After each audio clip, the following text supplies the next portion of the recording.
Hello friends, તો કેમ છો તમે બધા? હોપ કે બધા મજામાં જ હશો. આજના આ વિડીયોમાં આપણે જોવાના છીએ કે ગુજરાતમાં કેટલી સરકારી MBBS કોલેજ છે. એ બધી જ કોલેજમાંથી કઈ કોલેજ જે છે એ બેસ્ટ છે, એ કોલેજની ટોટલ કેટલી સીટ છે, ત્યારબાદ કોલેજની ફીસ કેટલી હોઈ શકે છે. ગવર્મેન્ટ MBBS કોલેજ માટેની તમામ ઇન્ફોર્મેશન એક જ વિડીયોમાં તમને મળી જશે. ત્યારબાદ આપણે કેટેગરી વાઇઝ સેફ રેન્ક પણ કહી દઈશું અને કેટેગરી વાઇઝ તમારો કટ ઓફ પણ તમને કહી દેવામાં આવશે. તો ચાલો આપણે વિડીયોની શરૂઆત કરીએ. તો પહેલો પ્રશ્ન છે, ગુજરાતમાં કેટલી સરકારી MBBS કોલેજ છે? તો કે ગુજરાતમાં ટોટલ 7 MBBS કોલેજ છે. આ 7 MBBS કોલેજ જે છે એની ફીસ જે છે એ 25,000 છે પર યરની. ત્યારબાદ ક્યાં ક્યાં આવેલી છે? તો કે 2 કોલેજ જે છે એ અમદાવાદમાં આવેલી છે, એક કોલેજ વડોદરામાં આવેલી છે, એક કોલેજ સુરતમાં આવેલી છે, એક જામનગરમાં અને એક રાજકોટમાં અને એક ભાવનગરમાં. આમ ટોટલ 7 કોલેજ આવેલી છે. આ ESICની કોલેજ જે છે જે અમદાવાદમાં આવેલી છે એ 2025માં જ એડ કરવામાં આવી છે અને એમાં ટોટલ 50 જ સીટ છે. ત્યાર બાકીની ઉપરની 4 કોલેજ જે છે એટલે કે બીજી મેડિકલ કોલેજ, બરોડાની સરકારી MBBS કોલેજ, સુરતની સરકારી MBBS કોલેજ અને MP શાહ મેડિકલ કોલેજ, એટલે કે આ 4 કોલેજ જે છે એમાં 250 સીટ છે. ત્યાર પછીની પંડિત દીનદયાળ ઉપાધ્યાય મેડિકલ કોલેજ અને ભાવનગરની સરકારી MBBS કોલેજ, એ બંનેમાં 200 સીટ છે. ESICમાં તો 50 સીટ છે. આમ ટોટલ ગણીએ તો કે 1450 MBBSની ગવર્મેન્ટ સીટ છે. એટલે કે ટોટલ જેટલા પણ સ્ટુડન્ટે નીટ આપી હશે એમાંથી માત્ર 1450 વિદ્યાર્થીનું તે MBBS કોલેજની ગવર્મેન્ટમાં સીટ મળશે. બાકી બધાને પ્રાઇવેટ અથવા તો જીમર્સમાં એડમિશન લેવાનું રહેશે. તો ચાલો આપણે college wise category wise cut off જોઈએ. તો પહેલી કોલેજ જે છે એ બીજી મેડિકલ કોલેજની છે. ક્યાં આવેલી છે? તો કે અમદાવાદમાં. અને આ જે છે એ ગુજરાતની ટોપ કોલેજ છે. આમાં 2025માં જનરલ કેટેગરી જે છે એમનું કટ ઓફ હતું 577. તો 2025માં જે કટ ઓફ હતું અને જે પેપર હતું, પેપરનું લેવલ હાર્ડ જ હતું, પણ એના કમ્પેરિઝનમાં 2026માં જે છે એ પેપર જરાક ઇઝી ટુ મોડરેટ લેવલ છે. એટલે કે જરાક ઇઝી હતું, કેમ કે બાયોલોજીના ક્વેશ્ચન લેન્થી નહોતા. તો કટ ઓફ જે છે એ 20થી 25 માર્ક વધી શકે છે. તો 2025માં જો 577 કટ ઓફ હતું તે 600થી લઈ અને 605ની વચ્ચે જઈ શકે છે. ત્યારબાદ EWS કેટેગરી જે છે એમાં નીટ 2025નું કટ ઓફ હતું 563. તો રીનીટમાં 585થી લઈ અને 590ની વચ્ચે જઈ શકે છે. SCBC કેટેગરી એટલે કે OBC કેટેગરી, તો 2025માં જે કટ ઓફ હતું એ 551 હતા. તે 575થી લઈ અને 580ની વચ્ચે જઈ શકે છે. ત્યારબાદ SC કેટેગરી, તો SC કેટેગરીમાં 2025માં કટ ઓફ હતું 518.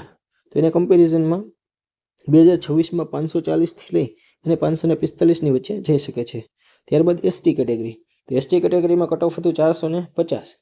જે કટ ઓફ હવે 470થી લઈ અને 475ની વચ્ચે જઈ શકે છે. ત્યારબાદ બીજા નંબરની કોલેજ છે medical college Baroda, government medical college Baroda, જે વડોદરામાં આવેલી છે. જેમાં 2025માં કટ ઓફ હતું જનરલ કેટેગરીનું 575. એ હવે 585થી લઈ અને 580ની વચ્ચે હોઈ શકે છે. EWS કેટેગરીમાં 2025માં કટ ઓફ હતું 543.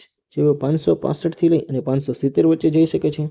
SCBC કેટેગરી એટલે કે OBC કેટેગરી, 2025માં કટ ઓફ હતું આ કોલેજ માટે 528, જે અત્યારે 552થી લઈ અને 558ની વચ્ચે જઈ શકે છે. ત્યારબાદ આવે છે SC કેટેગરી. તો SC કેટેગરી જે છે એમાં 2025માં કટ ઓફ હતું 485, જે અત્યારે 510થી લઈ અને 515ની વચ્ચે જઈ શકે છે. ત્યારબાદ ST કેટેગરી, તો ST કેટેગરીમાં જે કટ ઓફ હતું એ 379 હતું, જે અત્યારે 400થી લઈ અને 405ની વચ્ચે જઈ શકે છે. ત્યાર પછીની મેડિકલ કોલેજ છે ગવર્મેન્ટ મેડિકલ કોલેજ સુરત, જે સુરતમાં આવેલી છે.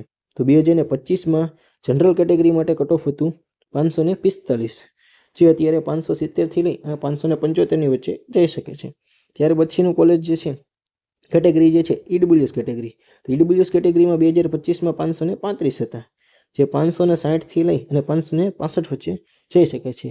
SCBC કેટેગરી જે છે એમના માટે કટ ઓફ હતું 522, જે અત્યારે 545થી લઈ અને 550ની વચ્ચે જઈ શકે છે. SC કેટેગરી માટે કટ ઓફ હતું 472, જે અત્યારે 495થી લઈ અને 500ની વચ્ચે જઈ શકે છે. ST કેટેગરી માટે કટ ઓફ હતું 375, જે અત્યારે 395થી લઈ અને 400ની વચ્ચે જઈ શકે છે. ત્યારબાદ આપણે પણ પેડ કાઉન્સેલિંગ કરાવીએ છીએ. તો આ કાઉન્સેલિંગમાં શું ઇન્વોલ્વ હશે? એટલે કે કાઉન્સેલિંગ કરવાથી તમને શું ફાયદો હશે? તો કે તમારો નીટનો સ્કોર જે છે તમને અમને જણાવશો, એટલે એના માર્ક ઉપરથી તમને કયા કોર્સમાં એટલે કે MBBS, BHMS, BMS, BDS એમાં એડમિશન મળી શકે છે એ જણાવશું. ઉપરાંત કઈ કોલેજમાં તમને એડમિશન મળી શકે છે એની સંપૂર્ણ માહિતી આપી દેવામાં આવશે. આ એડમિશન જે છે એ ગુજરાતના સ્ટેટ કોટામાં કરવામાં આવશે, એટલે કે ઓલ ઇન્ડિયા કોટામાં કરવામાં આવશે નહીં. ત્યાર પછી તમને પ્રાઇવેટ વોટ્સઅપ ગ્રુપમાં એડ કરી દેવામાં આવશે. ત્યારબાદ કોલ દ્વારા પણ ઇન્ફોર્મેશન આપવામાં આવશે, અથવા તો તમારો કોઈ પણ ડાઉટ હોય તમે અમને કોલ કરીને પૂછી શકો છો. ત્યાર પછી તમને કઈ કઈ સ્કોલરશિપ મળી શકે છે તેની પણ સંપૂર્ણ માહિતી આપી દેવામાં આવશે. તમારા કેટલા પર્સન્ટેજ 12થમાં હોય તો તમને કઈ સ્કોલરશિપ મળે એ પણ અમે જણાવી દઈશું. જો તમને ઇન્ટરેસ્ટ હોય તો તમે આ વોટ્સઅપ નંબર પર મેસેજ કરી શકો છો, જેની ફીસ માત્ર 1000 રૂપિયા જ છે. બીજા બધા તો કેટલી વધારે લે છે તમને ખબર જ છે. ત્યાર પછીની કોલેજ જોઈએ તો કે ચોથા નંબરની કોલેજ છે MP શાહ મેડિકલ કોલેજ, જ્યાં જનરલ કેટેગરીનું 2025નું કટ ઓફ હતું 532, જે અત્યારે 555થી લઈ અને 562ની વચ્ચે જઈ શકે છે. EWS કેટેગરીનું કટ ઓફ હતું 525, જે અત્યારે 448થી લઈ અને 555ની વચ્ચે જઈ શકે છે.